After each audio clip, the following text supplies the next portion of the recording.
I never owned my voice growing up. I always believed that the person on stage and in the spotlight has to be the ones with the best grades, has to be the one that is the most beautiful, basically things that I believe I was not. And so I didn't really speak up, or even if I did, it was just to agree with what others have to say. I think one of the most pivotal moments in me starting that journey of owning my voice was meeting my first coach. That was pretty mind-blowing to me because for the first time in my life, I realized that I can actually design my own life.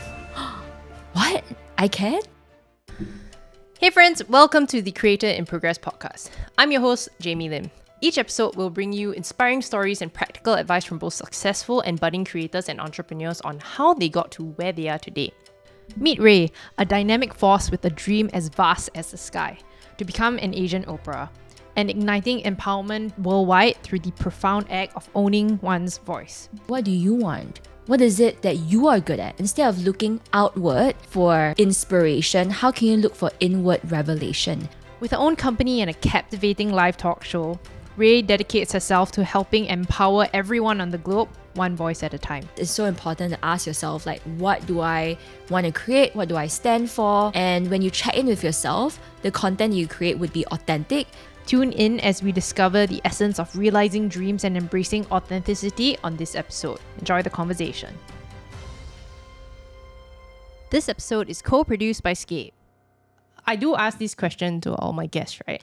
Firstly, who are you? What's your mission? And maybe what are some of the pivotal moments in your past that have shaped you into the person you are today? Okay. Well, I'm Rae.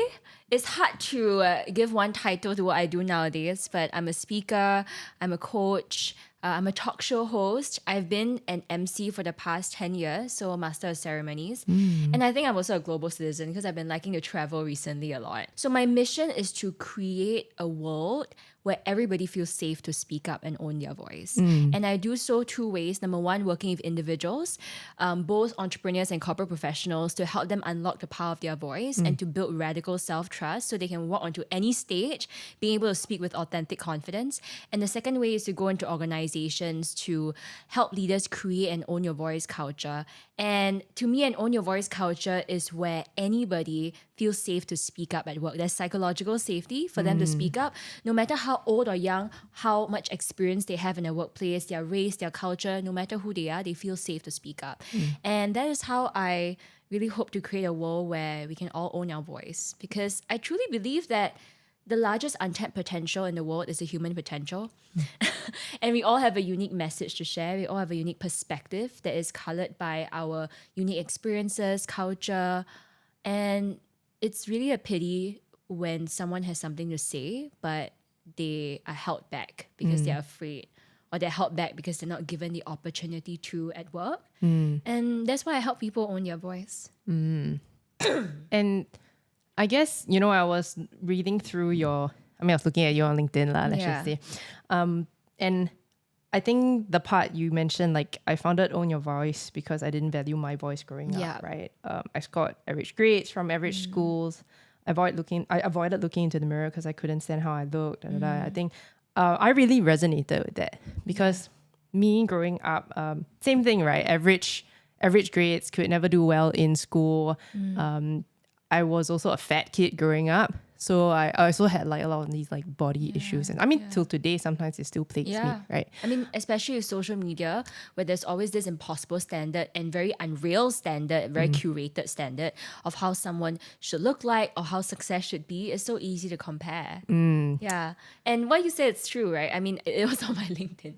But I created the Own Your Voice methodology and I guide people to own their voice because I never owned my voice growing up. I always believed that the person on stage and in the spotlight has to be the ones with the best grades, has to be the one that is the most beautiful, has to be the one that, and you can put that whole list of basically things that I was not, or I believe I was not. And so I didn't really use my voice. I didn't really speak up. Or even if I did, it was just to agree with what others have to say. I think I didn't really take time to even understand my own opinion or thought about what I wanted. And when I was in that state of not owning my voice, I was people pleasing. I was saying yes to social events that I didn't feel comfortable going. I was, I think, pretty much listening to what people wanted me to do, even when it comes to what to study. So one of the biggest struggles I've had growing up was thinking about where to go in life and drawing that balance between like respecting my parents' opinion and also respecting my own. I think growing up, I was constantly just listening to them and feeling like I should just listen to them. And I don't even know what I want in the first place. I didn't take time to really listen to it and think about what I wanted. And I was constantly just following what people did because I wanted to be successful. I wanted to be seen. And the method of being seen and being successful was very set in place, like get a good job, get good grades, and you'll be fine. And that was kind of the life that I was living, but I was feeling so unhappy. I was feeling unexcited. I was feeling very hopeless about life. And I didn't know why I was feeling that way. I didn't know why I was following the rules, but I just didn't feel happy. And I think one of the most pivotal moments in me starting that journey of owning my voice was meeting my first coach. Yeah, my first coach and mentor, right? We're all kind of in the same network. And that was pretty mind-blowing to me because for the first time in my life, I realized that I can actually design my own life. What? I can? You know? It's like for the first time in my life, my coach asked me, Rae, what do you want? What is it that you are good at? Instead of looking outward for inspiration, how can you look for inward revelation? How can you look inwards and ask yourself, what do I want? What do I want to be? Who do I want to become? What do I want to do? What's the life I want to live? I never knew that I could ask myself those questions. And I think that process of that self-discovery eventually helped me to do more freelance work in things that I love to do, like emceeing, training in schools, doing sales. I was doing a lot of random stuff, but I realized that the key theme was working with people and using my voice. And along the way, I was also mentoring people in, helping them find their voice as I found my voice. And eventually, when I graduated from university, that's when I decided, do I want to go into a job or start my own thing? And my heart was telling me that I want to start my own thing. But I didn't know what to start. I just knew that I was good at emceeing, I was good at speaking events, and I was already posting online regularly. So people already associated me with speaking. They already thought of me as speaker and MC Rae. So I was just sharing content online, and someone DM'd me and said, Rae, I really resonate with your message. Do you do coaching for people? And I didn't, but I just said yes, and I created my first beta program for her, and I got my first client, and that's kind of what happened since then. Like, this is why I'm doing coaching right now and helping people own their voice, and along the way getting better, creating my own methodology and improving my coaching process. Yeah, it sounds like, I think going back to the point on what you mentioned on your first mentor, I guess they probably gave you like that platform to bounce ideas off them, and also I think they gave you that psychological safety, right? It probably made you feel very safe for you to open up and say like, okay, it's okay that I think of my own ideas, or it's okay that I want something else that might be different from what others are telling me. 100%. But for anyone out there that is finding their first mentor or is working with a mentor or coach now, it's so important to know that your mentor is not meant to tell you what to do, but to ask you the right questions to create safe space for you to figure out what you want. Honestly, I didn't have that mindset when I had my first mentor. I actually expected my mentor to tell me what to do because that's what I've been doing since young. I've just been following the rules. And I think sometimes I did meet like mentors or, people who are more senior along the way that I allowed them to just give me advice without me really thinking about whether it would work for me or not. And there are times that I followed blindly. There are times that I followed blindly and I was unhappy, or that method that they shared with me did not feel aligned with my purpose. So I would say biggest advice for people that are hiring a coach or looking for a mentor, remember that it's so important to create space for alone time for you to bounce ideas with yourself and listen to your own voice. So how do you do that? Do you journal? Do you... Yeah. So in the Own Your Voice methodology, right, there are 4 pillars. And the first one is actually something related to journaling. So the first one is rewiring beliefs. And that is understanding what beliefs frame your way of seeing the world, right? And whatever beliefs that aren't helpful, reframing it to more helpful ones.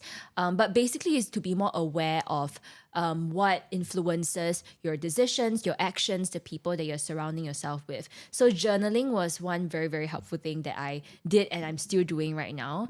Every day, just spending 5 to 10 minutes a day in the morning and at night to review the day, to kind of look back and go like, what are some thoughts that come up that needs a little bit of work or that deserves a little bit of celebration? Correct. And sometimes it might just be a regular day where like nothing major comes up and I will just write down something I'm grateful for. But sometimes there might be certain thoughts that are kind of unhelpful, like thoughts of jealousy, envy, thinking, being jealous of a friend of mine or looking on social media and going like, oh no, I don't think I can do that. Then I will dig deeper to explore, why do I think so? What's the meaning that I'm placing on this picture or this challenge? How can I challenge my perspective and offer myself a more helpful perspective? So journaling and self-coaching is so important, and that's one of the major things that I do with my clients under Rewire Beliefs. It helps with the pillar to awaken your authentic self as well, which is to get to know a little bit more about your authentic self, who you are, what you want, what your purpose is, the impact of your work, what topics you're interested to talk about, a lot more of your identity. And then, pillar 3 and 4, I'm sure we'll go into it, but it's essentially embodying your unique voice. So that's learning the skill set of speaking and communication. And the last pillar is magnify your impact, which is building your personal brand so that you can magnify the impact of your message. I love that you have pillars. It's so structured. I'm like, oh. I'm a creative, but I also do like structure. I'm like a structured creative. It's okay. I'm also very structured. Yeah. So that's why I'm like, wow, this is so helpful. It took time though. It took time. Like when I worked with my first few clients, I was like creating a made to order program because I didn't have these pillars, right? I didn't have these modules. I just kind of was like a doctor and looked at my client and go like, okay, what are the things you need help with? And how can I help you? And it was like a messy process, but they got a bunch of results. And along the way, I created the structure. Yeah, I really like that. I also tried to create like some online resources. So my background is, I was at Google for 7 years, right? And during that time, I was in talent acquisition. So I've read through over 100,000 CVs. So I created like a digital product on like, how do you write a good CV? How do you interview well? Those sort of things. And I also came up with the structure of the template. I also came up with a video. It's like an accompaniment, that sort of thing. And then I just like, yeah, take it, go do whatever you want with it, that sort of thing. Yeah, but I agree with you. It does take a little bit of time to develop like what makes sense. And as you were talking about the pillars, I can also, I know where I'm at in that part of the journey. Oh, so, really? So where do you think you're at? I think I'm at probably the third one. Learning more about communication, learning more how to put myself out there even more, like business development, that sort of thing. Yeah, because I feel like pillars 1 and 2 are very, I probably went through that a few years ago during, what's it called? Like, quarter life crisis, that sort of thing. I'm like, what's the meaning of life? What am I doing? Yes. That sort of thing. So yeah, I can resonate with the pillars. And sometimes we bounce between multiple. And I feel like we could be going through all 4 pillars at the same time as well. Like I think that with every new season or transition in life, there would be new challenges. And sometimes you have to go back to rewiring beliefs, especially when we're trying to maybe, improve our money mindset, right? Like there's some people who make a certain amount of money for years because they don't think they can make higher than that, right? So sometimes we might go back to really checking our beliefs. And I think it's important to see the entire Own Your Voice process as a lifelong process. You will never reach a stage where you're like perfect, right? And I think with the same as creators for content creation as well, it's so important to start and to use your voice to create content even if you're not perfect. Because the age-old phrase, right? You need to start in order to eventually be able to do it well. So you can't wait till you're perfect before you start. You have to start to be perfect with quotation marks. Correct. Done is better than perfect. And I like that. Yeah, and I always fall into that. I mean, I do still sometimes fall into this like analysis paralysis kind of thing, and I'm like, oh no, that's not right. There was a point in time I was uploading videos, and like when I watched through it, right, oh, there's something wrong. And I'm just like, take everything down, redo, re-edit, put up again, and then wow, it's super tiring. And then I ended up burning out. I think a lot of creators can relate to that, right?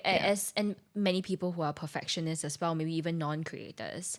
I go through that sometimes, and I would spend hours on something that can be done in a much lesser time frame.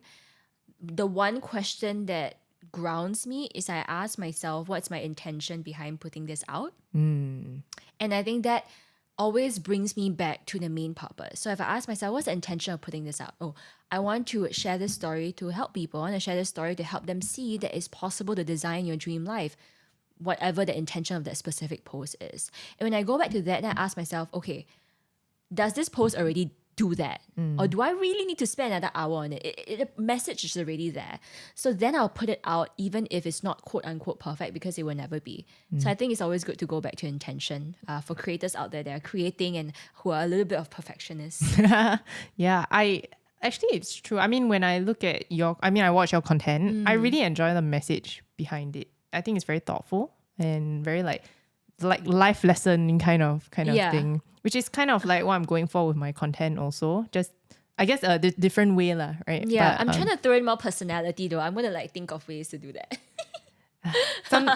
Sometimes, yeah, it's a balance lah. I use I script word for word, and then after that I put it in front of me, and then like I read it out. But sometimes when you go, if you're a bit spontaneous, I think that's when the personality creeps in a little bit. Okay, wow, this is... When you say you wrote word for word, right?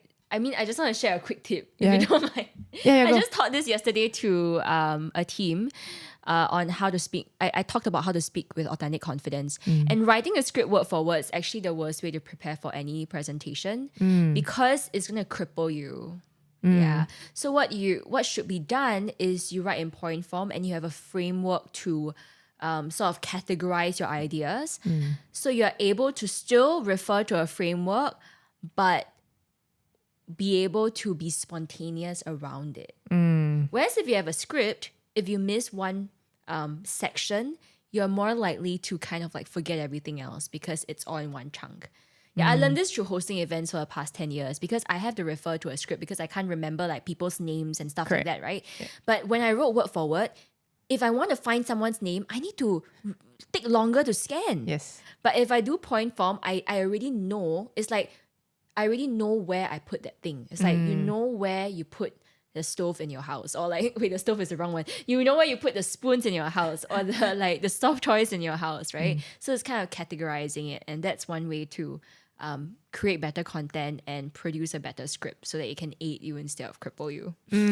Yeah, I find like I have to balance it out. So I have some videos which is like my like I call it Jamie's journals, which is kind of vlogging my process, like how has it been since I've left the 9 to 5. That one I have tried to purposely do like point form, and then I just ramble.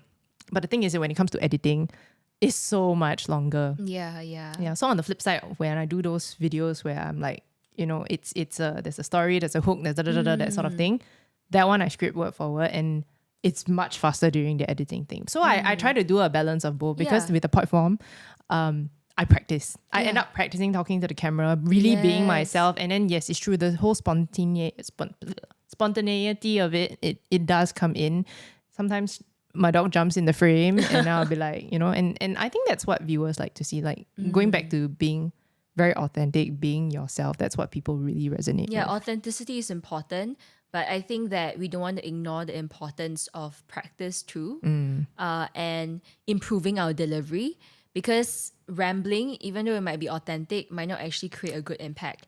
But when you practice the right things and you're able to frame your ideas in your head and you know what are the key things to highlight, how to use emphasis, this is what I do with clients, right? How to use vocal variety, how to highlight certain words and key messages so your audience takes it in. Then over time, you will do it so effortlessly. So it's about really practicing and practicing.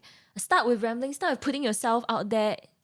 Don't need to be perfect, but over time you find different ways to get better at it, or you refine your way of delivery by hiring someone to help you, or like watching more content creators that you love, TED Talks, etc., etc.? I feel like we talked about vulnerability and authenticity, right? Especially in storytelling. Yeah. I think these are the things that people connect the most with. So how do you feel like content creators can really strike that balance between being genuine as well as protecting their privacy and brand image? So I think a good example would be sometimes when I talk on camera, when I do those Jamie Journal stuff, right? I really share my thoughts on like, these are the struggles I'm going through. But the other half of me is like, what if people, number one, what if people don't resonate? And what if I do like a couple of videos already and it's all like the same thing? Oh, Jamie's complaining again. Jamie is like struggling again. It's, how do I protect myself from people seeing me as the complainer, that sort of thing? So yeah, how do you find that balance? Okay, well, let's talk about how to prevent people from seeing you as certain way. Well, firstly, I think that you can't fully prevent that because how people view your content is always through their own lens as well. And the lens in which they see the world is influenced by their past traumas, their past experiences.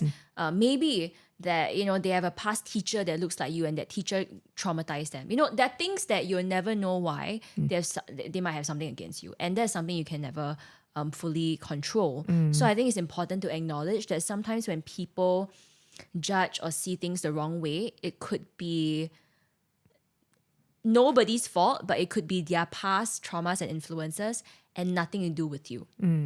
I think it's important to go back to your intention. I mean, I talked about this before.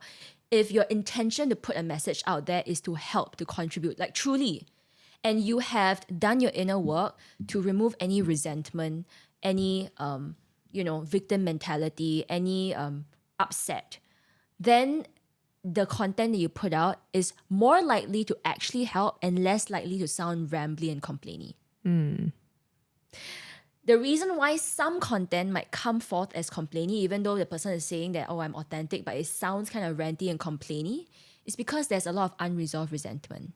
Maybe the person haven't fully forgave that ex that dumped him or her. And they're complaining about the person online in the name of authenticity, but actually it's unresolved trauma. Correct. So that's why it's so important to be very self-aware. There's no right, wrong. There's no like one clear-cut answer. I think it's so important to build a consistent relationship with your voice so that you won't like rant and put all your dirty laundry online. It would be a message that truly serves. And then I think it's very important to understand the difference between authenticity and adaptability, right? And authenticity is knowing your values and your beliefs and speaking as well as taking action in alignment with your values and beliefs. Adaptation is tweaking the way you express your values and beliefs so that you're able to connect with people better, especially with people from different culture. Now, when we're authentic, right, it doesn't mean we speak the same all the time, right? The way that I'm speaking to you right now is going to be different with the way that I speak to an auntie when I'm ordering coffee or with like my friends or my family. I'm not like so turned on all the time, right? When I'm home, I'm kind of like wearing my PJs and chilling, and there's sometimes I'm a bit grumpy. We show up with different sides of ourselves to every different person. And even if we change our accent a bit, that doesn't mean we're inauthentic, right? So it's important to know the difference between authenticity and adaptability. And this is something that I learned from global communications expert Heather Henson. So she is someone that I really admire, and I read her book, and we're in the same speakers association together. So she talks about authentic adaptability being you are changing the way you speak or like tweaking tweaking the way you deliver your message so that the person you're speaking to can understand you better. So if you're speaking to someone that is pretty young, like maybe in high school or in secondary school, then you cannot use the same way that you speak to like a CEO. So you tweak the way you speak. Inauthentic adaptability is when you adapt even though it's misaligned with your values. So that's tough. For example, you are in your workplace and people are gossiping, right? And then you kind of be like, oh, like I should gossip too, like. And sometimes it's subconscious, right? You gossip because you want to fit in, right? That might be inauthentic. Maybe it's not in your value, it's not within your values to like, gossip about other people and be mean, but you're doing it because you want to fit in. And sometimes it's so subconscious. Right. That's why it's so important to do the inner work and to regularly build the relationship with your voice, to really check in with yourself. Am I being authentic? Like, are you happy with how you are acting? Like, being true to yourself, right? Exactly, being true to yourself. But you need to know who yourself is in the first place. Correct. Right? So a lot of content creators, you want to create content, but do you know who you are? What's the content you want to create? Are you creating it because of hype and trends? Which might not be wrong, right? There's some people that they love to chase trends and that is their way of expressing creativity. Their creativity. But whatever it is so important to ask yourself, like, what do I want to create? What do I stand for? And when you check in with yourself, the content you create would be authentic and would be so in flow and like easy for you to create and put out there. Correct. Whenever I do any of my videos, like, Yeah. and I rewatch it, I'm very proud. I'm always proud of the work I That's so put out. good. That's I so mean, important. Yeah, and I giggle at myself because I'm like, even though like sometimes the jokes are very lame, right? And I show it to my partner and she's like, but then I just like at myself and like I'm happy and I think that's kind of like fulfillment, right? You need to keep yourself happy. You need to be proud of the work that you're doing and you need to enjoy it. And yeah, and I think we need to find the intersection between content you want to create, like content as creators, content I want to create, as well as content that people need. correct. Yeah, Correct, we need to correct. find the middle. We cannot be so delusional and go like, I want to be authentic and create content I want, and then like nobody wants to see it or it's just not helpful to people. We need to find the intersection. Yeah, like what's authentic to you and what can you give value to people. Correct. And which leads me to the next question on how do you find your values? So I found it very difficult because when I tried to look, I know I have a certain set of values, Yeah. but sometimes I'm like, I think, sometimes it's like, okay, I know that these are my values, but sometimes I think I want to have those kind of values, but it might not be. It's just Wait, a I'm value curious that if you have an example. I don't know. I guess when I was doing the values test, right, Okay, it's okay. always about who I want to be. I want to have these kind of values, but do I truly have these values? So sometimes whenever I'm trying to understand myself a little bit more, I get stuck in that. But Yeah. Well, I believe that if you can observe the value in someone else, you probably already have it. Yeah. So I don't know if we're talking about characteristics or values. Values meaning things you value. Like, what are values? Right? Values meaning like your way of living, your life philosophy, things that's very important to you. Different from priorities. Sometimes people define values in different ways. yeah, I mean, like for me, one value is respect. Okay, Yeah. got it. How do you know your values? I think you gotta just be aware of how you react to certain things. So let's say someone says something and internally you're like, oh, like, I don't think so. Like, why this person say this thing? Then when you have that kind of reaction in your head, you know that something that person says kind of like irks you already, right? Like, let's say if someone is gossiping about something and you're like, hey, why they like that? Or then, right, you gotta be aware and be like, hey, my head is kind of rejecting this act of gossiping. It means something about me. Then you dive deeper. Oh, you know what? Yeah, respect is important to me. Compassion is important to me, right? Giving people the honor to make an impression on me as opposed to assuming who they are is important to me. Yeah, so I think it's once again going back to building a relationship with your voice and being in tune with your emotions, right? I think we don't do that enough. When we react to things, when internally you're thinking, or then take note of what those thoughts and those reactions are. It gives you a hint on who you are. Yeah. That's why that inward reflection, that journaling is quite important. Like Correct. I think last year I had a pretty terrible year and I consistently journaled, right? And then from the journals, I picked up a pattern like, oh, I'm not happy. I need to do something and change my life, you know? Yeah. And that was it was a sign and indicator for me to move in a different direction, that sort of thing. Yeah. So I think it's always very helpful to like really know yourself or give yourself that time and space. I'm going to try something actually. I'm going to try to track my mood for maybe a couple of months or maybe 6 months or something, see how it goes, and then I can better reflect, I guess, on the 6 months to see how I'm feeling, what days gave me joy, what days I felt like I think it'll be a very interesting experiment. Yeah, a good set of questions you can keep in mind is, this is a non-exhaustive list, right? But like number one, in the past week, what are the topics or the activities or the people or even incidents? What are the things that energized me, right? Yes. Number two, in the past week, what are certain things that I feel the most strongly and convicted for? Right? These are two questions that help a lot. Yes. And I'm sure you can think of questions along the way, but the whole entire point is to not just journal when you're sad, but like journal consistently so that you can understand yourself better, so you can pick up new realizations about you and your work. Yeah, and it's so important when you are running a business, whether you are creating something or doing content creation, creating a brand, or running your own business is especially important because it's so easy to compare with someone else who is running their business a certain way. And it's so important to like check yourself and go like, okay, is that really what I want? Right? If this person is raising prices, do I really need to raise? If this person is like jumping onto this trend or posting videos 2 times a week, 3 times a week, do I really need to follow that? Right? It's so important to always ask yourself and set your own commitments to yourself and set your own metrics. Otherwise, you'll constantly be chasing and feeling the need to like hit the metrics set by someone else. Correct. Yeah. So for content creators especially, very important to always like check in with yourself. Make sure that you protect your creativity at all costs because that is the juice that creates the content.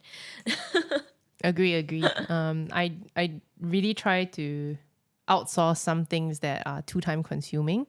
So I have that headspace to really sit down and think more strategically. Oh, what do I want to do for my next video? How can I plan? Like what in the whole process, like, I really need to do. I obviously need to do the filming, right? So I can't outsource that. Yeah. But maybe like editing or sometimes like thumbnails or titles, that sort of thing. Maybe you can outsource it to someone. Yeah. But it's a journey also. Sometimes it's difficult to let go of the control. Yeah. If you want to live a happy life, do more of the things that make you happy. It's as simple as that. Yes. Happiness. And let go of and outsource and let go what doesn't. Yeah. I feel like, recently I've been, we spoke just now a bit about the analysis paralysis, the perfectionism stuff. Recently I've been a lot more like, I've just let it go. I've just like, it's okay. It's a small mistake. One letter wrong. It's okay. Like it takes a while, but I do realize I also feel a little bit better after that. I'm glad. Yeah. And I think for anyone listening to this podcast right now, you might have that triggering or that reaction to many different things. Like it could be the way someone treats you or the way someone makes a comment about you, the way your boss remarks something about the way you work, right? It's all these little things that might trigger you, and it's so easy to allow that triggers to pull you along. But I think it's so important to learn how to create that safety within yourself and talk to yourself and manage your emotions. So you can live a happier life. Yes. It's just that, right? So you can live a happier and more peaceful life. Correct. Yeah, don't allow like what one person says to like ruin your day in a sense also. Like I've seen those graphs on LinkedIn where it's like, you it's like 10% of your day someone ruins that. Then the next 90% is like not great. But conversely, if it's just that 10% that's affected, the rest of the day could still be good, right? So like I think it's a skill to kind of learn that as well. It is. Okay, I have a fun activity that that will help you reframe that. Okay, so it will make sense after I do this fun activity. Okay. I promise you it's short. Okay. So do you have someone you admire? Yes. Who is this person? It could be a content creator or like a public figure. Okay. I like this guy called Matt Diavella. He does stuff on like minimalism, a lot of stuff on self-development. Is he pretty serious? Like, is he like a professional vibes? So, how does he usually dress? Like, what's the vibe he gives? Very calm, very like pretty minimalistic guy. Very simple. He lives in Australia now, I think. And yeah, just I like his vibe when he's not say on camera, but I enjoy the way he produces his content. Is he very like loud and charismatic, or is he more like grounded? Grounded, more calm, okay. more like chill, you know. Okay, so he's giving me that sense of like grounded, minimalistic vibe. Okay, now imagine him in a neon pink shirt and doing shuffling while like singing party rock anthem very loudly. I can imagine him doing for a sketch for YouTube, but like in real life, I think he'll be. That changes the vibe, right? Yeah. But the guy is still the same. It's just the thing that he wears, or you know, the way I'm describing him. It's just the visual outlook. And that's the same for anything that happens to us in life. Whenever something happens, a challenge or a rejection, or someone said something, that thing is neutral, is the frame that we place around it that determines how we feel. So every time something happens, ask yourself, what is the meaning that I'm placing on this? And that will help you manage your emotions better. Oh, I like that. Meaning of this. What's the meaning I'm placing on this? Or what's the frame that I'm placing around this? Yeah, and that will actually help with a lot of things we fear, like fear of public speaking, fear of speaking up and drawing boundaries, whatever fears that we have.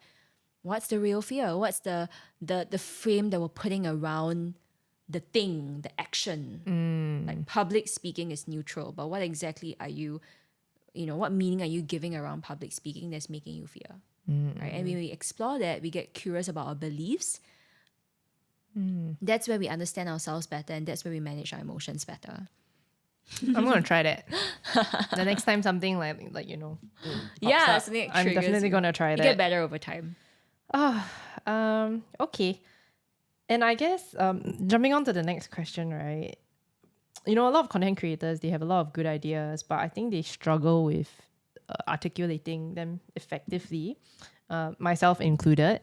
So do you have any techniques or exercises you could recommend to improve their communication skills or delivery skills? Like, I mean, I know a little bit here and there, like you mentioned just now in terms of like the energy, right? The persona is like, I have a on-camera persona, but I also have I'm off camera. I'm just not that hyped. And even at work, like people think I'm extroverted, but I'm actually quite introverted.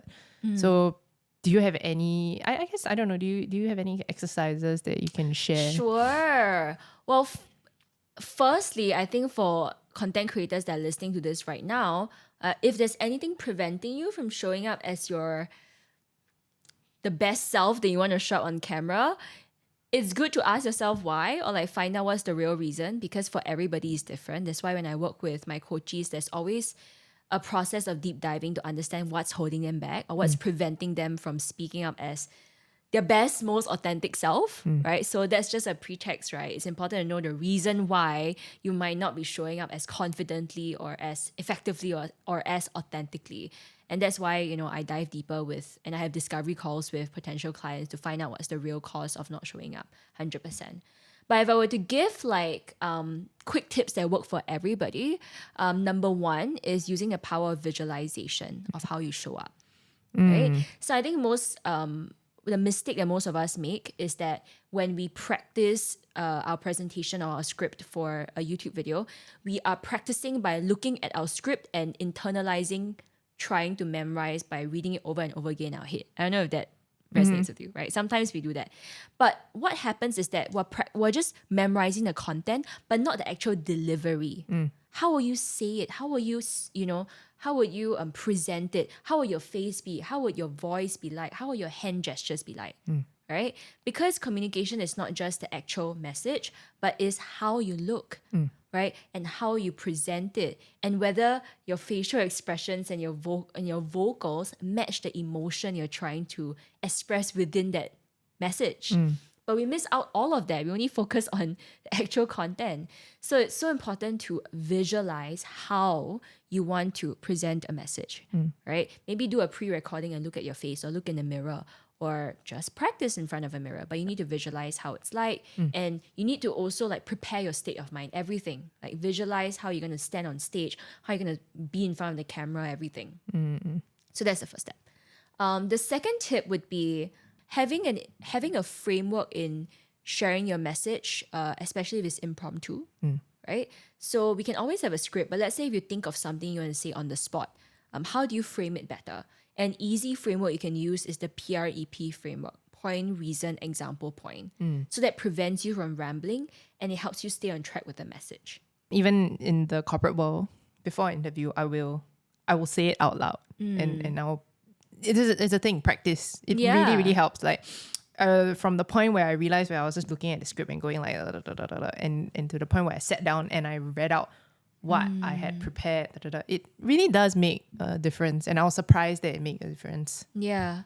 And I think it's important to, once again, going back to authenticity and vulnerability, right? Like make sure that any content you put out there, you want it to be out there. I think we did kind of touch a little bit about vulnerability and what to share, what not to share. Every one of us have a different vulnerability threshold. So what's vulnerable to you might not be vulnerable to me, right? And what's private to you might not be private to me. So it's important to know what's your threshold. So I like to use this thing or this framework called the vulnerability traffic light. Okay. So there's green, orange, and red. So green would be things that you've healed from, the stories that you have really processed and you openly share, right? It's like you have healed from it, you don't mind sharing, you don't mind people knowing. It's like go full force. Orange is you're still kind of working on it. It's still a little bit, touchy to you, but you're still open to share in a safe space, right? To the right people.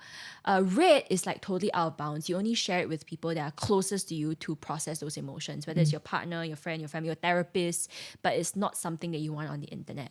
So when you know what stories are in the various traffic light categories, you're then able to decide what stories to share and what not to share.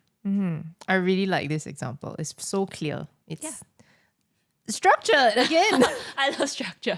No, but it's great because it's very clear and it the examples you give is very easy to follow. Confidence plays a vital role in public speaking. So how do you help individuals overcome stage fright or imposter syndrome to really confidently deliver their message? So my example is last year I went to this it's called Creator World. So a lot of content creators were there and I had to give a 20-minute presentation in front of supposedly it was 80 people, but I don't think that many people showed up, which I was like, whew. But I was like, at first I was like, I have to do this because it scares the shit out of me, right? And I did it and I totally did not regret it. It was like such a good experience. But leading up to it, I was like, should I pull out? Should I pull out? And I practiced. I tried to read books on how I get over stage fright, because it was very unnatural to me. So I had that question: how do we get over stage fright or imposter syndrome? Yeah. Well, I'm so glad you asked that, right? And I think it's also important to know what's healthy stage fright and what's like maybe not so healthy stage fright. Because how do we know when we should just say yes, and how do we know when it's not ready for us, right? I think you need to choose opportunities that kind of scare you but also excite you. And that's when you know that it is out of your comfort zone, but you can handle it. Yeah. If something is too scary that you're like, you know what, I really cannot. Like, you kind of have to feel it for yourself, right? Because you don't want to say yes to an opportunity that's really, really extremely out of your comfort zone and you probably bomb. So I think it's so important to know yourself and know your, like, I like to use the word threshold, but know your like stretch threshold, like your ability to stretch or your confidence threshold or your whatever you call it. But basically, you need to know what is considered still is out of your comfort zone, but it's still something that you want to take a chance on.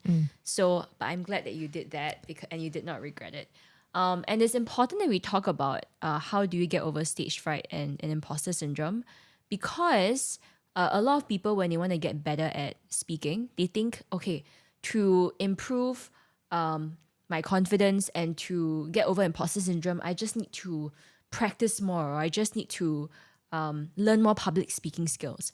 But before we are even able to deliver a good speech and speak up with those skills, we need to first understand our fear and understand where the imposter syndrome comes from. And that's why we have the pillars of the Own Your Voice methodology, and the first one being rewire beliefs. You can't go to practice, learn all this storytelling skill set without understanding where that fear stems from. So how do you, truly, in a sense, overcome stage fright? First, ask yourself, why do you have those stage fright?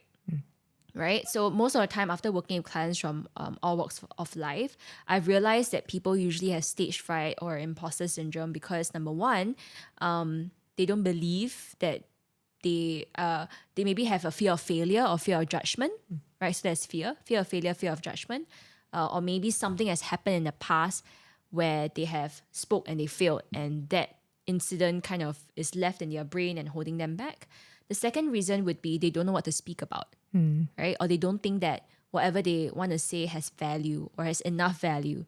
So they don't know the value of their voice, right? And the third one would be an actual skill set problem, right? They just are not properly equipped with the skill set of speaking effectively.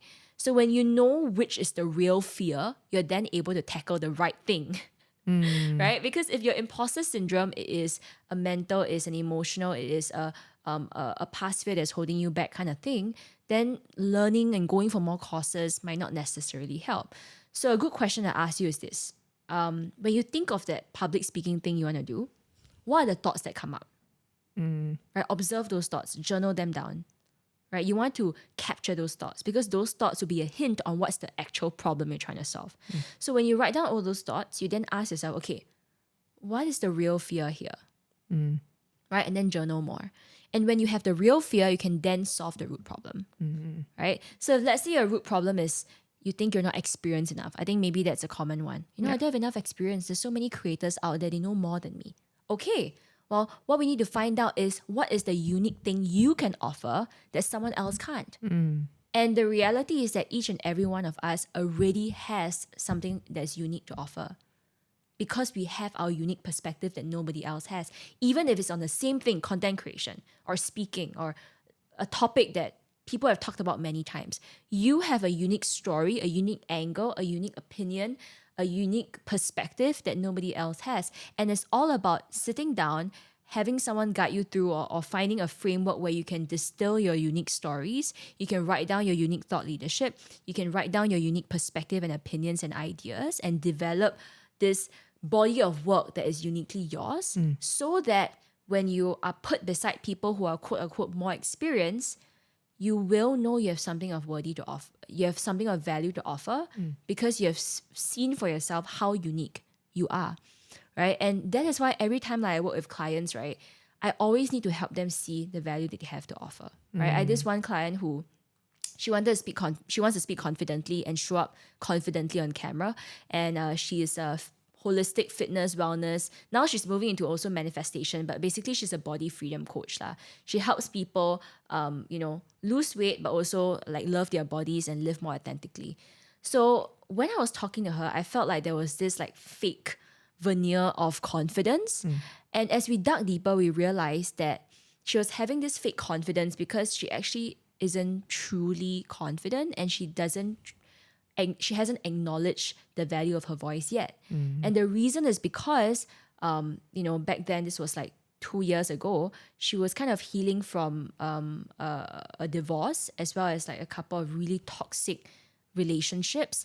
And the abuse that she has gotten verbally was still etched in her mind and didn't allow for her to show up authentically as herself because she had all these thoughts of like not feeling good enough from past relationships. And we really needed to identify that root before we can work on it and heal it for her to, eventually be able to show up confidently on screen. And then she started sharing her story. Other people who were also in toxic relationships came to her, messaged her, DM her. Some of them became clients. And then, in the year to come, she basically created her dream life and met her soulmate while traveling and is going to get married in Bali next year. Wow. Yeah, but I know it sounds crazy. It sounds like a crazy story, but I just want you guys to see how confidence is so multi-layered. right? It's not just about plastering new skills, but it's going back to find out what's the root cause of our fear. Because she needed to identify, we needed to work together to identify the root cause of her lack of confidence and imposter syndrome before she can start sharing online, before she can create her dream life, before she can have all this slew of things that came to her. And it's all started because she decided to have that courage to face her fear and identify the real fear. Yeah. Sometimes I think it's very hard to identify it by yourself, right? Yeah, it's hard. I did this, Tim Ferriss, the guy who does a lot of, his podcast, he did like the 4-hour work week, so I'm quite inspired by him. I followed his fear setting exercise. Ooh. So basically before I left my job, of course I was quite scared to leave, right? I'm like, wow, stable income, very used to it for like 10 years or so. So the fear setting exercise asks you to write down your fears and also what is the cost of inaction? If I don't do this, how will my life look like in 3 months, 6 months, 1 year, 5 years? And I went to write it out, and that was also like an indicator or a push to tell me like, hey, I have to try this now. There's no better time to do it. There's no worse time to do it either. But it just gave me that encouragement and like, let's just try this, I feel like that is also maybe a method of defining your fear, writing out your fear and looking at it in the face. Same with journaling, right? When you write it out, there's just something about it on paper and staring you in the face. And sometimes it just doesn't seem so scary anymore. I agree. Yeah, because I think in our mind, we kind of magnify things sometimes and it goes to again and again and again and again and again. Then we don't know what the fear is anymore because the fear has kind of evolved and like grown and like we don't really know what we're afraid of. But it just holds us back. So when you put it down on paper, it's easier to identify what exactly are the elements of this fear, right? It's something that we can see tangibly and actually work on. Yeah. Like, I think to some people, it's like, so lame. You ask me to write it down. Like, I always tell people, just write it down or brain dump, just do it. And then it just sounds, some people are like, huh? But once they do it, they're like, wow, it's actually really good. So do it, everyone. It's actually quite life-changing. Write your thoughts down. Yes, 100%. Yes. Okay. And I think final few questions. I feel like you've done an amazing job building out your community. I know you just crossed 10,000 followers on LinkedIn. Yes. Awesome. Do you mind sharing some tips on like how you engage with your audience or your community and how you build up that trust with them? I would say number one is knowing that every community has to have some sort of shared values or common goal. So firstly, if you want to create a community, ask yourself like, how does this community look like? What's the common goal? What is the shared values? It could be a shared values of personal development or wanting to improve or travel, but there needs to be some sort of shared value, right? So once you know what that thing is, of course, that thing that is that shared value or the shared subject or whatever it is that tie people together need to be something that you resonate with as well. And the second thing is to be the leader in using your voice and talking about that thing. Right? So create a community by using your voice, by sharing your ideas, by sharing your opinions, by sharing vulnerably your stories so that people have something to connect on, right? When you share a piece of your thought leadership online, the story, the idea, the opinion, it opens the discussion for other people who resonate with that message to come and discuss. You're actually, I don't know if it's indirectly or directly, but you're using social media to create a space for people to discuss online.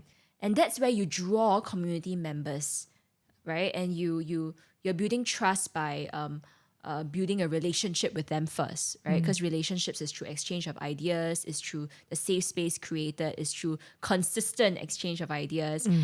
Trust would be being authentic and being yourself, making sure that you are sharing an ethical picture online. If you're sharing your highs, you're also sharing your lows, right? But you are essentially creating a safe space for people to discuss, right? And you're drawing like-minded people together. And I think that the third thing would be try to bring an online community offline somehow, right? Yes. Definitely there are many online communities that you can meet online through Zoom, but find a way to create some sort of event. Like offline will be best, but online is better than none at all. But something where the discussions can be taken off social media and, in one-on-one conversation or in small group conversations or in common experiences.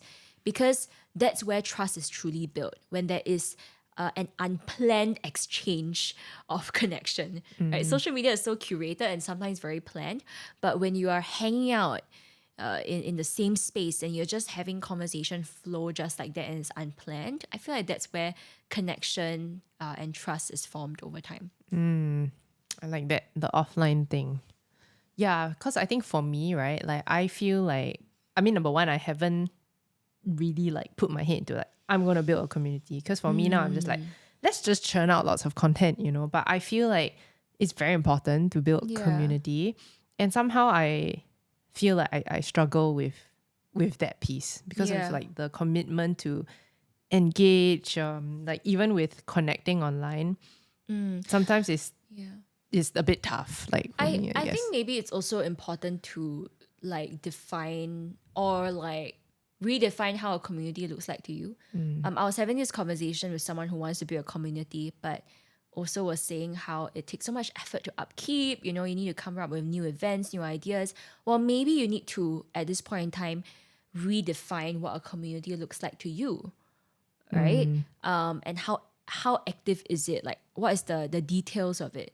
Because sometimes a community could be like you having a YouTube channel and people resonate with your message and they're kind of discussing in your comment section. And there's no like regular events, but there's that sense of community within the comment section. Because if I really think about it, right, I think that a community is knowing that you have a home to go to. It's the knowing that you have a group of people that get you. It's the knowing. It's not actually needing to meet them every single day or every single week, but it's knowing that you have that safe space.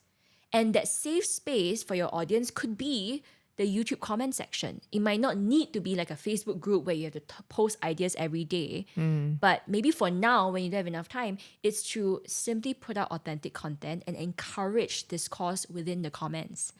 So one way that I love to build a community myself is I do it through my talk show. I do it through live events. So during my Own Your Voice talk show, I am allowing my audience to attend the talk show and also online after that through the post-production content to talk about that common topic.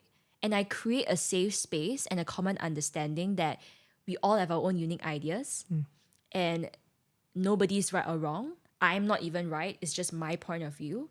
And we're presenting this story, me and the guests, we're presenting this topic, we're presenting this perspectives for you to think about and share your ideas as well. Right? And that's why I created a live talk show, because I wanted communication to be two-way.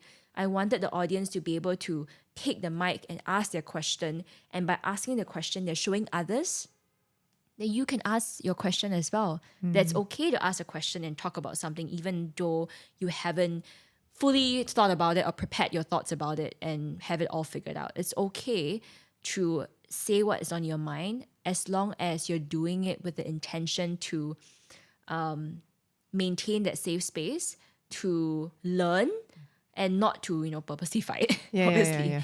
Yeah, so community, I believe, is the sense of knowing. It's the knowing that you have a safe space to return to, and it might not need to be like always physical, always meeting, etc. So define what a community is to you first, and that will allow you to lead that community better.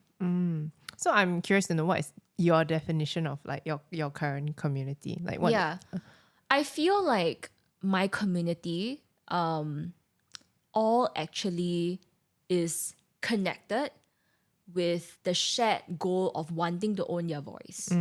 So they all want to own your voice. They all want to be able to design their own life. They all want to, speak up and create boundaries, speak up for themselves. So they know that through my social media platform and through the live talk show, through the events that I have, whenever they go for such events or whenever they go to the comment section of my social media content, they know that the people within that comment section or in that talk show are people they're going to resonate with, because we all have this common understanding that we want to own our voice. right? And I make sure that the kind of content that I create sets the frame for only such people to be attracted. I make sure that the way I speak, the way I frame my audience, the way I am honest about my thoughts, and what I accept and what I don't, right, will shoo away people, will repel people who are unkind, who are not willing to learn, who just want to, share their opinions without hearing other people's opinions. I know that I'll repel such people. And I know I'll attract people that are open to listen, that are open to learn, that are open to respect each other's point of view, that want to be clear on their point of view, but also not reject other people's point of view. So I make sure that the content I create repels certain people and attracts the right one. And that's how I create my community. Yeah. Really choosing your people in that sense. Yeah. And choosing your people doesn't mean you need to tell people you need to be this to join. But this is why there's so much power in owning your voice. There's so much power in effective communication as well. Because the way you speak, the conviction in your voice, and the clarity of your message, the clarity of the frame, the clarity of the quote unquote rules of my space will repel the wrong people and attract the right ones. So being clear of your voice and your message and your content will help you attract aligned people as well. Yeah. Own your voice, people. That just came out. I'm like, oh my gosh. Actually, I love that question because I never thought about it. The whole thing about community and what it means. Yeah. And how the way we speak will attract the people that's meant to be in our community. So also like, if you're not happy with the people that are around you, that you're hanging around with right now, it's probably because the way you're speaking is, or it could be because you're unclear of your values and you're talking about things that are attracting the wrong crowd. Yeah. So that's why self-awareness is very important. Rewire beliefs, awaken your authentic self. It's like you have to know who you are to be able to have clarity in your message, for you to be able to attract the right people. Like that base foundation. Yeah. Okay. I'm gonna do like a random activity. Sure. Let's do this random activity. Okay, so I call this the depth quest. Supposedly, because I'm going to ask you a deep question. So on each block, there will be a number that corresponds to a question that I have prepared. Okay. And they're deep questions lah. So go ahead. So I just take one? Yeah, have a pick. Oh my gosh, I hope I don't drop anything. No. It's quite rare people drop it. But it's okay. Even if you drop it, it doesn't matter. Oh God. Okay. What number is it? 23. 23. Okay. Wow. Can you share a life-changing experience that has altered your perspective or values? How apt. Wow, what a nice question. Oh gosh. I'm just trying to choose which conversation I want to tell you about. Okay. I think I know. I will say the most recent one. Traveling has changed my perspective. It has helped me experience different other people's world in a way that I've never experienced here in Singapore. So a conversation that changed my life was this conversation I had with this Afghan girl. Wow. Okay. Yeah. So I was hosting an event 2 weeks ago in Bangkok for the UN, and she's someone that works in Bangkok. So she was sharing with me about her childhood. Yeah, and how life was like when the Taliban was first in power. They are now, but when the Taliban was first in power. So for the first few years of her life, because of the Taliban being in power, women had restricted freedom, right? And she wasn't able to go to school, but she really, really, really wanted to go to school. So you know how when we're younger, right, we'll kind of want nice things to show off with our friends. To her, she wanted to show off that she could go to school, but she can't. So she would tear out her mother's bed sheets to make a makeshift school bag and put all the books in her bag so that she can walk to the next street and show people, look, I'm going to school. Wow. I mean, just when she was sharing that, I was like, wow, right? I mean, growing up, I don't think I really acknowledged what a privilege it was to get education, right? So then the US came in and then she could go to school and things were much better. She got her degree, her master's. And then she shared with me that moment when the Taliban came back into power in August 2021. And I think that her describing that incident pretty much like changed the way I saw life and living and what life is about. So she was sharing with me how it was just like a regular day. And she walked into the bank because she had some admin things to do. And then suddenly she heard such commotion from outside. People were shouting, there were loud noises. So she walked out and she realized people were running. They were running towards the airport because they wanted to leave. The Taliban is back in power. So it takes 2 hours to run, but the entire roads were jammed. So they were running, hoping that you can get a flight out of Afghanistan. So at that moment, her phone kept like ringing. And so she answered. It was her mom and her dad, right? Her parents. And her parents were saying, come back, it's dangerous. She's like, what happened? Okay. So she walked back. And as she was walking home, she passed by an elderly man selling the juiciest peaches. So she looked at a box of peaches and she said, I don't know if I'm going to live another day. I cannot miss these peaches. So she bought an entire carton back home, one for each member of her family. And what will we do when the world ends? Yeah. And also like, I feel like her sharing that sometimes you don't even need to have a life lesson that you really learn, but it's just experiencing someone's world that makes you feel so much more connected to our shared human experience here in life. This is the shared humanity that we can enjoy, and sometimes we're so distracted by what we think we should do or what we think we need to be or our phones, social media comparison. But when you take the time to just listen and engage in conversations like this, you feel so much more human and you feel so much more connected. And I think that that's what life is about, is love. Right? At the end of your life, you can't keep anything. Nothing else matters. Nothing matters except the love you've shared and the good you've done. Not a original quote. It's a quote by Chatri, which is the founder of One Championship. But such a good quote that reminds me again and again about what matters in life, right? If you're ever worried about things, just think about what you already have. Gratitude and the ability to connect. That's what makes us human. The next day, she sent me a message. She said, Rae, thank you so much for listening to my story. I don't usually share it, but you asked. Like, she sent me this long message. She said, thank you so much for listening to my story. I didn't do anything. All I did was listen because I was genuinely curious. I was honestly so honored that she shared that experience with me. And then I realized, wow, like sometimes, in fact, maybe most of the time, your presence is already a present to someone. You don't need to try to be someone you're not. You just need to be who you are. And you can hold safe space for someone to feel seen and heard. Yeah.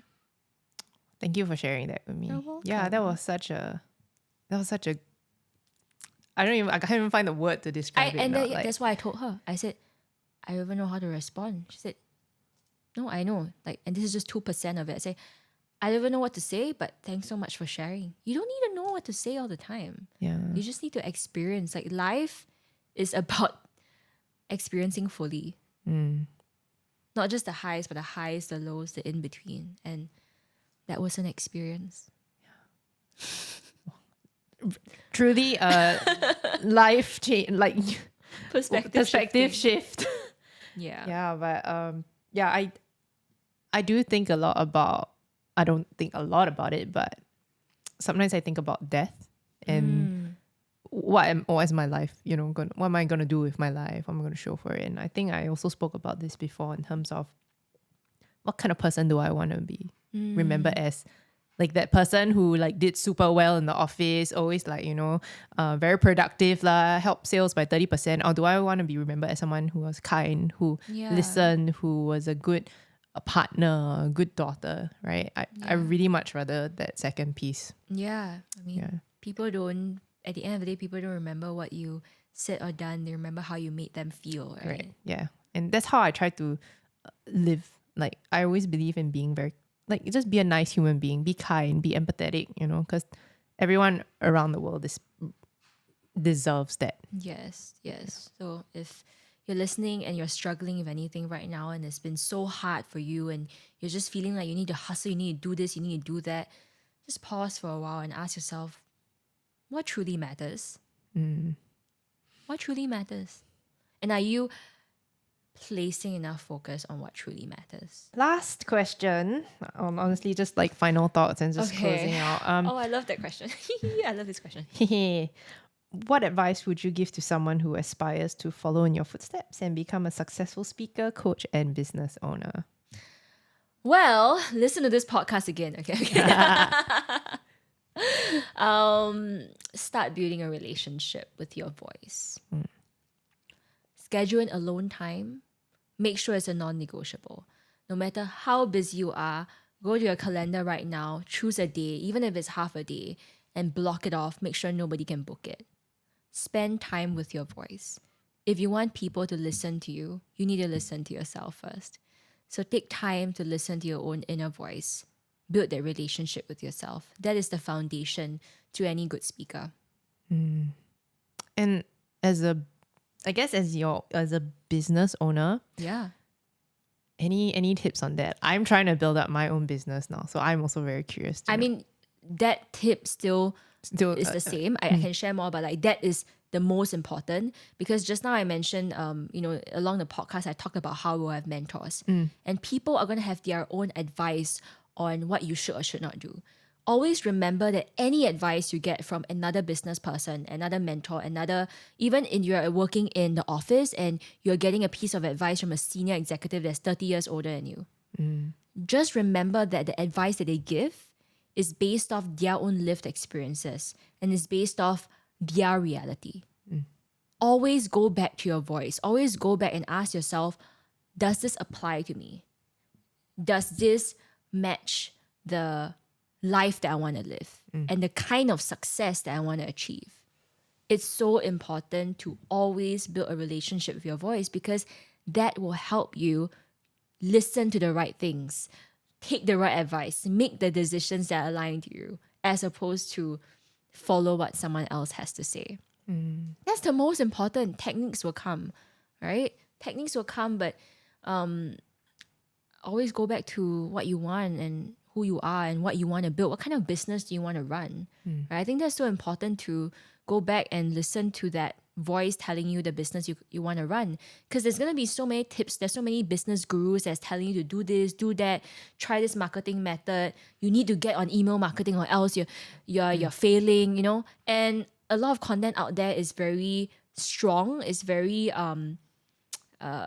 controversial, or rather very strong opinionated, and it's easy to just follow the strong opinions and not be able to hear the softness of your inner voice. But it's so important to take time to listen to yourself, otherwise you'll be following the wrong advice. So I feel if there's any advice, it has to be that. Right? But if I were to give another advice in terms of building a business, is think about what your audience wants, the person that you're trying to serve. What exactly do they want? Because your service, your product, or your offer is simply an invitation to a better state of being or to their dream destination. Don't get too caught up in the details. Don't get too caught up in like the pricing model or like how many modules within the program. Like, don't think about that too much. Ask yourself, who's my audience? Put yourself in their shoes literally. And think about exactly what their pains are, their challenges are. And what's that dream state of being that they want to be in. Selling has nothing to do with the details not nothing to do, but has very little to do with the details and the pricing and the details of your program, and everything to do with, number one, what is their dream state of mind and state of being, right? To be a confident person. What is confidence? What's the kind of confidence? So, number one, know your audience's dream state of being or dream destination. Number two, they need to have the belief in their ability to reach that dream state in the first place. Because if they don't believe that it's possible, they won't hire you. They won't buy your product. That means if they already think that it's completely not possible, zero chance, they won't do it, right? And ostrich won't ask for flying lessons because they know they can't fly, right? And the third thing is they need to have belief in you in helping them get to their dream state of being. And sales is just about these three things. Number one, what's their state of being? Number two, their belief in themselves and being able to achieve that state of being. And number three, their belief in you and helping them achieve that state of being. And when you know all of these three and you're able to create content that respects these three things and communicates these three things, then you'll be getting the aligned clients. Thank you, Rae. Wow, I feel like I just had a motivational speech. But also very practical. It's not just motivational, it's very practical, right? Yeah, it's very eye-opening. So yeah, thank you. I think Thanks for asking the right questions. That's actually the mark of a very powerful host. Thank you. Knowing how to ask the right questions to unlock the gems. Thank you. I think one part of this podcast is I'm trying to become a better conversationalist as well. So similar to what you were saying in terms of, I think whatever you mentioned today was a lot about tailoring to your audience and things like that. So I didn't want to see what makes sense for our audience, but also I of course I also did a lot of research about you and the great stuff you've been doing, and that's why I'm very honored to have you on the podcast as well. So thank you so much for coming down, for sharing all this. Thanks for having me. Thanks for providing this platform and this very cozy, safe space to share. Thank you. I hope that your listeners gain something from this, right? If this is a lot, just ask yourself what's one thing you want to apply today, and just work on that one thing. Great advice, as always. Thank you. I guess before we truly end off, where can our listeners find you? I am on many social media platforms. I'm on YouTube, Spotify, Instagram, LinkedIn. I have my newsletter. I have a Telegram channel with digital newsletters and worksheets. But to make things simple, go to my Instagram at Rae Matrix or my LinkedIn at Rae Fung, and then go to the link in bio and choose whichever way you want to own your voice and consume my content. I guess that helps. Love the spiel. I need to practice my own spiel, but okay. We're all work in progress. Creator in progress. Yes, we are. Thank you. You're welcome. If you just want to connect with people that truly get you, come to the Own Your Voice show, the Own Your Voice live in-person talk show on the 23rd of September. The first show's theme is That's What Makes You Beautiful. The second one is Beneath the Surface, where we'll identify what are some hidden struggles that the people you admire face. And all in all, it'll be a space of listening to vulnerable conversations, sharing your point of view in a safe space, and learning some really practical tips you can bring back to live the life you love. So come to the Own Your Voice talk show, 23rd September.